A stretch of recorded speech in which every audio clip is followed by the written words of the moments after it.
अब मैं क्वेश्चंस शुरू करने जा रहा हूं। आप ध्यान देना कि मेरे हर एक क्वेश्चन में कुछ ना कुछ नया कॉन्सेप्ट आपको सीखने को मिलेगा। आप देखोगे कि मेरे हर एक क्वेश्चन में आपको कुछ ना कुछ नया सीखने को मिलेगा और मेरे सॉल्व करने के मेथड्स यूजुअली आपको डिफरेंट मिलेंगे। और मैं तो ये भी बोलूँगा कि जिस भी क्वेश्चन को मैं सॉल्व करने जा रहा हूँ, पहले वीडियो को वहाँ पे पॉज करके अपने आप ट्राई करो, अदरवाइज आप सोल्यूशन भी देख सकते हो। जैसा कि इस क्वेश्चन में कहा गया है, limit x tends to 0, you have to find the limit of this. इसका आंसर 0 है। सबसे पहले तो ये देखो कि यहाँ पे √x आया हुआ है, तो x टेंड्स टू 0 का ऑटोमेटिकली मतलब x टेंड्स टू 0 प्लस हो गया, क्योंकि x टेंड्स टू 0 माइनस तो इसके डोमेन में ही नहीं है। तो क्वेश्चन में यदि x टेंड्स टू 0 दे रखा है, इसका ऑटोमेटिकली मतलब x टेंड्स टू 0 प्लस है। क्लियरली ये क्वेश्चन 0/0 वाली इनडिटर्मिनेट फॉर्म में है, क्योंकि as x tends to 0 this tends to 1, this also tends to 1 and therefore numerator tends to 0 and denominator is also clearly tending to 0। और बहुत सारे बच्चे इसके अंदर लॉपिटल्स रूल लगाने की सलाह देंगे, जिसको कि कई लोग एल हॉस्पिटल भी बोलते हैं, लेकिन प्रॉपर प्रोनाउंसिएशन उसकी लॉपिटल्स रूल है। ये बात मैं पिछली वीडियो में बता चुका हूँ। लेकिन यदि मैं लॉपिटल्स रूल यूज़ करूँगा तो क्वेश्चन बहुत लेंथी हो जाएगा, इसलिए that is not the good way of doing the question. जैसा कि आप हमेशा देखोगे, मेरे सॉल्व करने के ढंग में यूजुअली आपको कुछ ना कुछ नया सीखने को मिलेगा। सबसे पहले तो यदि क्वेश्चन का कोई ऐसा पार्ट हो जो पूरी इक्वेशन के साथ जिस पे लिमिट ऑपरेट कर रही है, यदि क्वेश्चन का कोई ऐसा पार्ट हो जो बाकी पूरे एक्सप्रेशन के साथ मल्टीप्लिकेशन या डिवीजन में हो और उस पार्ट की लिमिट नॉन जीरो फाइनाइट हो, ध्यान रखना नॉन जीरो फाइनाइट, तो अकेले उस पार्ट की लिमिट लेना अलाउड है, अदरवाइज क्वेश्चन के पार्ट की लिमिट लेना हमेशा अलाउड नहीं होता। ध्यान रखना, मैं ये सपोज करके चल रहा हूँ कि आप सब लोगों को बोर्ड लेवल का लिमिट आता है। जैसा कि मैं पहले भी बोल चुका हूँ, किसी भी लेक्चर को अटेंड करने से पहले आपको बोर्ड लेवल में वो चैप्टर आना चाहिए। इसके अंदर मैं सबसे पहले ऐसे लिखता हूँ, limit x tends to 0 e to power x minus e to power x cos x upon x into 1 plus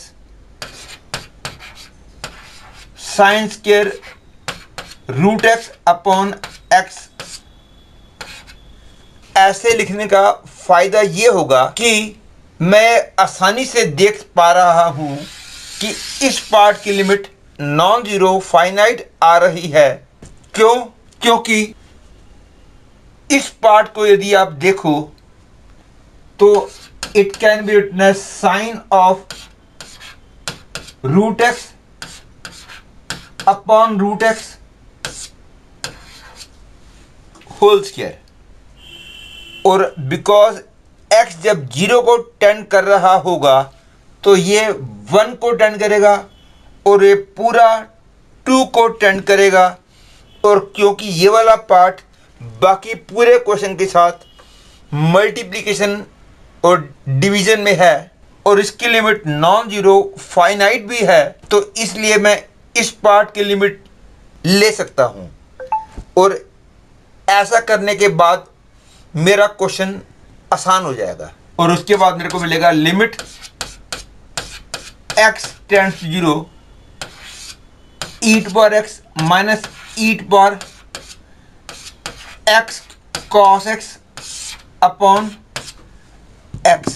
और इस स्टेप के बाद आप चाहो तो लॉपिटल्स रूल यूज कर सकते हो, अदरवाइज यदि आप इसको विदाउट यूजिंग लॉपिटल्स रूल करना चाहते हो तो हम लिख सकते हैं limit x tends to 0 e to power x minus 1 minus e to power x cos x minus 1 whole upon x। अब एक बात और ध्यान दीजिए कि limit x tends to a f x plus या माइनस जी एक्स लिखा हो तो दोनों की लिमिट्स को मैं अलग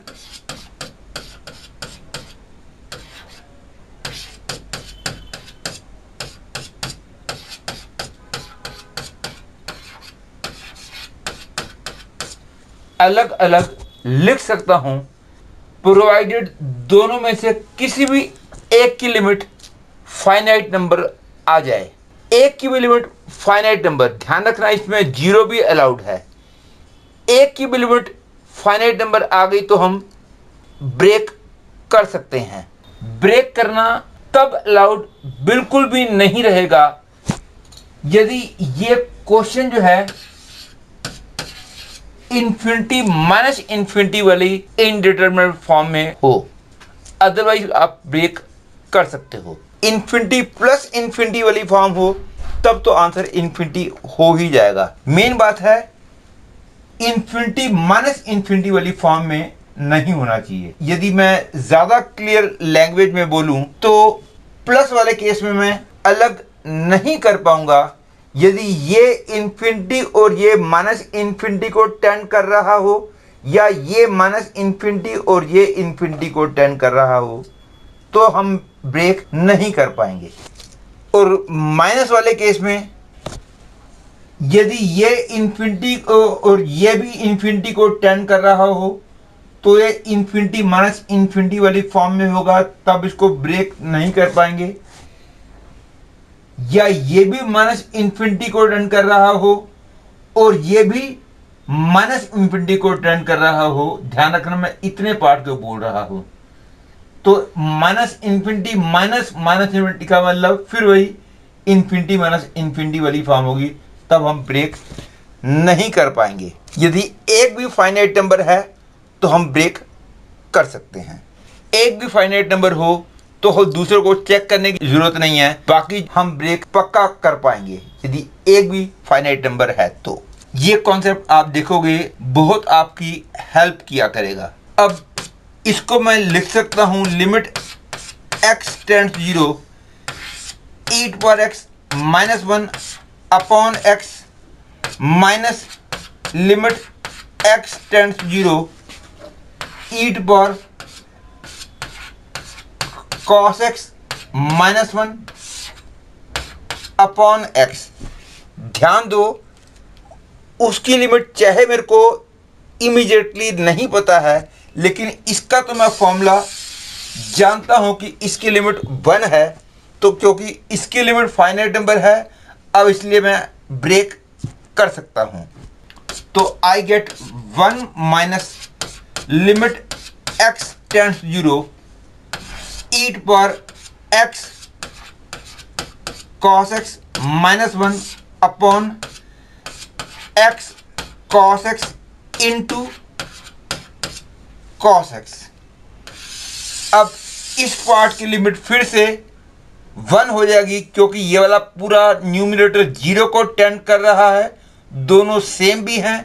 तो इस फॉर्मूले के हिसाब से इसकी वैल्यू 1 आ जाएगी। 1 और इसकी लिमिट तो क्लियरली 1 है, तो 1 minus 1 that is 0, hence the final answer is 0।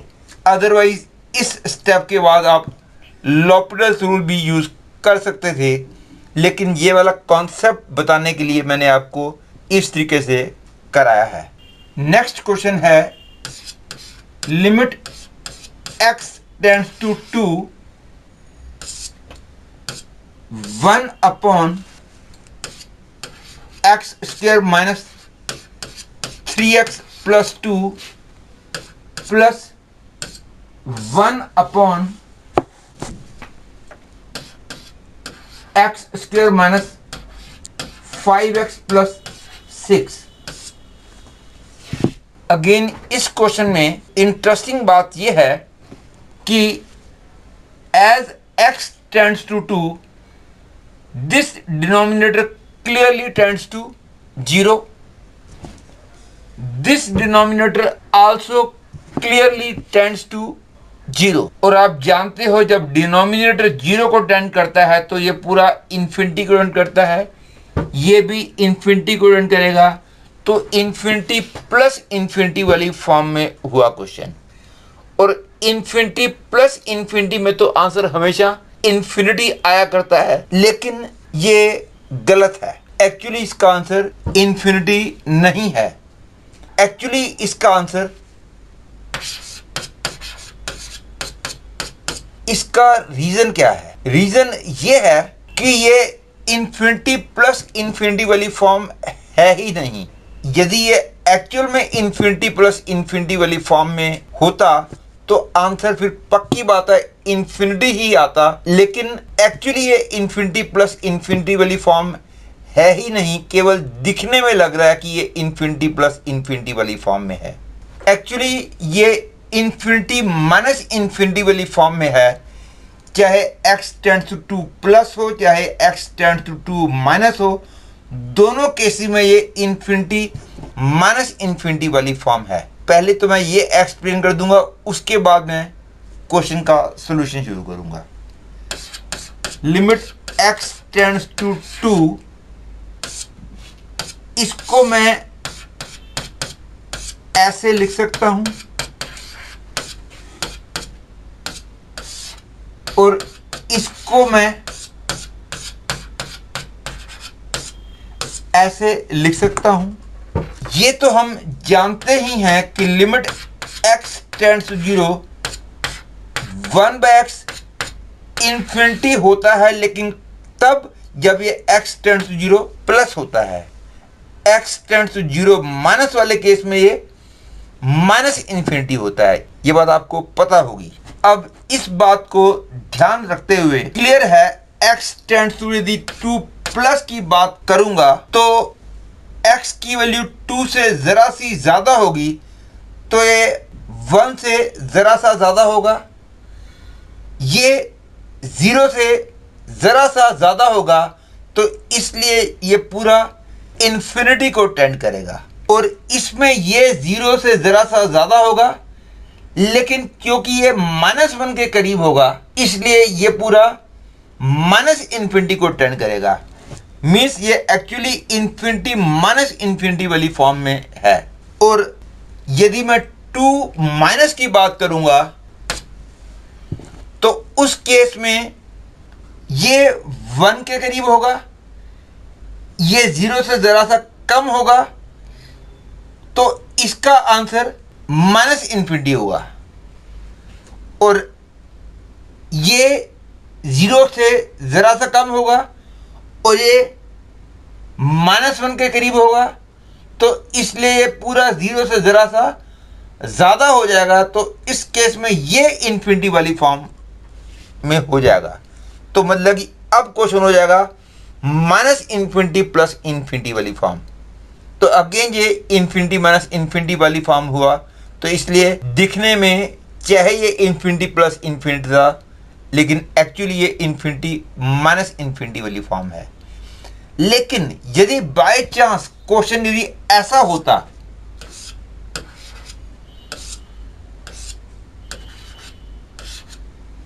तो कुछ भी कैलकुलेशन किए बगैर डायरेक्टली मैं बोल देता कि इसका आंसर इन्फिनिटी है, क्योंकि ये अब पूरा पक्की बात है इन्फिनिटी को टेंड करेगा, चाहे 2 प्लस हो चाहे 2 माइनस हो, ये भी इन्फिनिटी को टेंड करेगा. और ये इन्फिनिटी प्लस इन्फिनिटी वाली फॉर्म होगी, इसलिए इस सिचुएशन में आंसर पक्की बात है इन्फिनिटी होगा. कुछ भी करने की ज़रूरत नहीं है. और आपने देखा होगा कि जब आप बोर्ड लेवल के क्वेश्चंस कर रहे थे तो कुछ क्वेश्चंस में आप left hand limit right hand limit अलग अलग निकालते थे, और कुछ क्वेश्चंस में आप केवल डायरेक्टली लिमिट्स निकालते थे.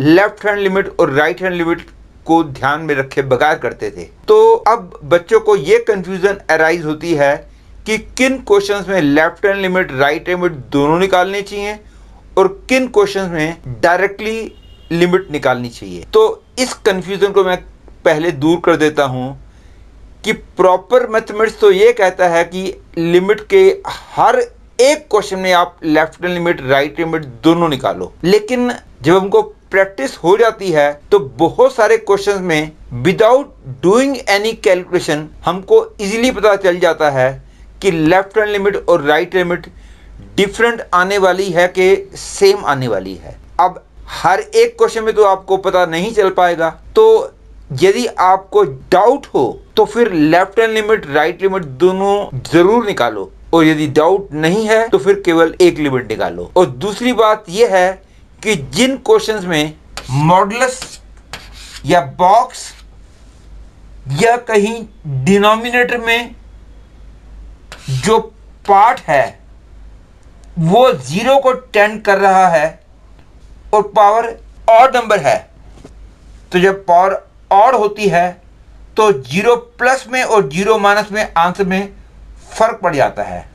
ऑब्वियसली न्यूमरेटर पे भी डिपेंड करता है। तो इन सिचुएशन में लेफ्ट हैंड लिमिट और राइट लिमिट दोनों अलग अलग निकाल के देख लेनी चाहिए, क्योंकि हो सकता है कि दोनों डिफरेंट आ जाएं। लेकिन हो सकता है कि आप ये सोचो कि लिमिट x टेंड्स 0 में इसमें हम लेफ्ट हैंड लिमिट और राइट हैंड लिमिट अलग अलग तो नहीं निकालते। यूजुअली बच्चे इसके अंदर केवल एक ही लिमिट निकालते हैं, और भी बहुत सारी सिचुएशंस ऐसी होती हैं। इनकी डिटेल डिस्कशन मैं टाइम आने पर करूंगा। फॉर द टाइम बिंग केवल इतना याद रख लो कि जिन क्वेश्चन में मॉड आ जाए या बॉक्स आ जाए तो लेफ्ट लिमिट राइट लिमिट दोनों अलग अलग ज़रूर निकालो, और जिसमें x डिनोमिनेटर में हो, पावर ऑड हो और x 0 को टेंड कर रहा हो, तो ऐसे वाले क्वेश्चन में भी बहुत बार left hand limit right limit अलग अलग आया करती है। तो मेन रिजल्ट तो यही निकला कि जब भी डाउट हो ज़रूर निकालो। यदि आप श्योर हो तो फिर left hand limit right limit अलग अलग निकालने की ज़रूरत नहीं है, क्योंकि left hand limit right limit अलग अलग निकालना कभी भी गलत नहीं है, लेकिन टाइम बचाने के लिए हम दोनों अलग अलग नहीं निकालते। लेकिन टाइम बचाने का मतलब ये तो नहीं है कि हम क्वेश्चन गलत कर दें। तो इसलिए यदि हम श्योर हैं और प्रैक्टिस के बाद आप बड़ी आसानी से पता लगा पाओगे विदाउट डूइंग कैलकुलेशन कि left limit right limit same आने वाली है या डिफरेंट आने वाली है। अब the proper way of doing this question is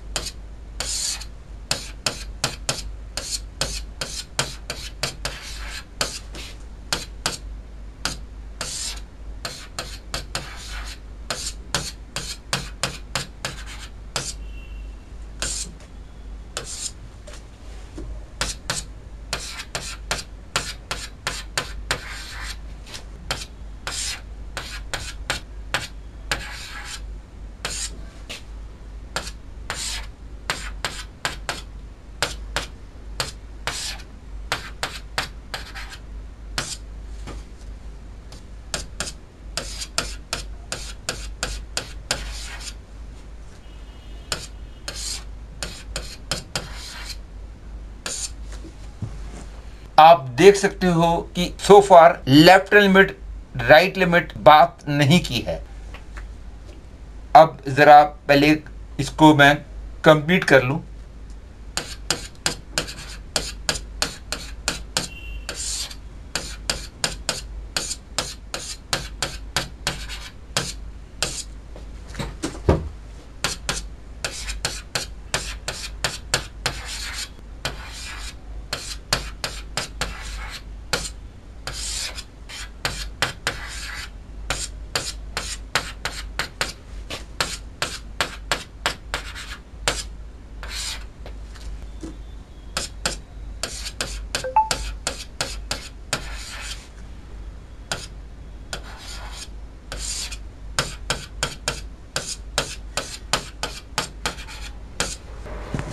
clearly so फार मेरे को left hand limit right limit अलग अलग कैलकुलेट करने की बात करने की ही ज़रूरत नहीं है सो फार।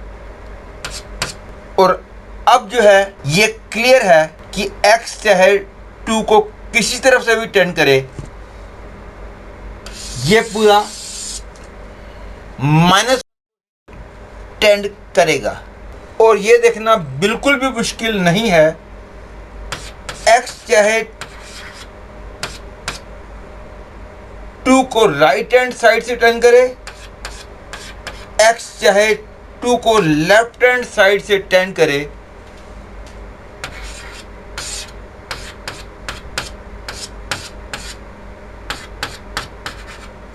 ये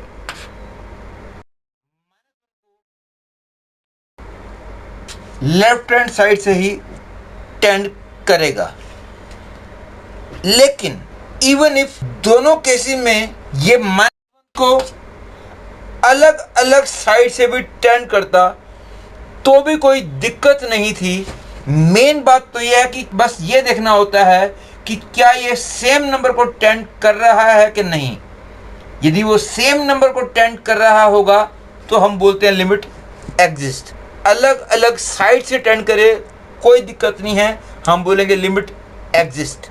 दिक्कत केवल तब आती है जब ये 2 प्लस और 2 माइनस में आंसर डिफरेंट आने वाला हो।